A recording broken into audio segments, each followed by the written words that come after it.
Round green brinjal বা সুন্দর গোল বেগুন। এই জাতের বেগুন দেখতে যেমন আকর্ষণীয়, তেমনি পুষ্টিগুণে ভরপুর।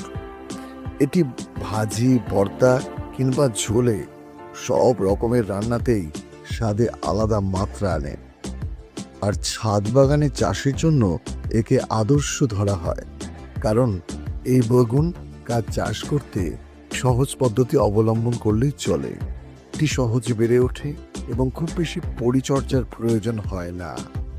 এই গাছটি আমার বাগানে বহুদিন ধরেই আছে। শুধু একটি নয়, আরও একটি আছে, তবে সেটি খুব ছোট পর্যায়ে এখন, কারণ ওই গাছটিকে কাটিং করেছি। দেখুন, দীর্ঘদিন ধরে গাছটি থাকার কারণে আবার গাছটির গোড়ায় অনেক আগাছা জন্মেছে। ওই আগাছাগুলো আমি প্রথমে একটু একটু করে তুলে দিচ্ছি। এভাবেই শুরু করছি আজকের পরিচর্যা। প্রচুর ঘাস জন্মেছে, দেখুন ঘাসগুলি একটা একটা করে আমি তুলে দিচ্ছি এবং গোড়াটাকে যতটা সম্ভব পরিষ্কার রাখার চেষ্টা করছি।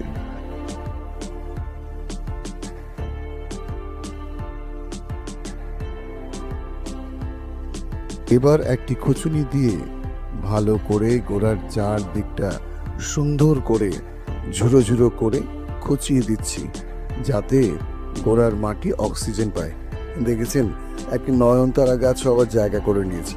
আমি গাছটাকে আলাদা করে তুলে অন্য জায়গায় প্রতিস্থাপন করব, না ফেলবো না। নয়নতারা ফুলের উপকারিতা আপনারা সবাই জানেন। এবার ওই যেখান থেকে নয়নতারার গাছটি তুললাম, ওখানে তো একটা গর্তের মতো হয়ে গেছে, তাই ওখানে আবার মাটি দিয়ে ভরে দিলাম, যাতে গাছের কোনো কষ্ট না হয়। গাছকে ভীষণ প্রাণ ঢেলে ভালোবাসতে হবে। আসলে ওরা আমার আপনার মতোই, তো ওদের মধ্যেও প্রাণ আছে, এটাই যেন আমরা কেউ বুঝতে পারি না। যাই হোক, এবার আমি গাছের গায়ে যা পুরনো পাতা যা আছে সব সরিয়ে দিলাম।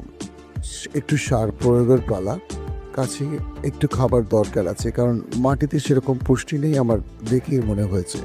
তাই আমার তৈরি করা সার, ফাঙ্গাস, তারপরে একটু ডিমের গুঁড়ো, একটু পটাশ,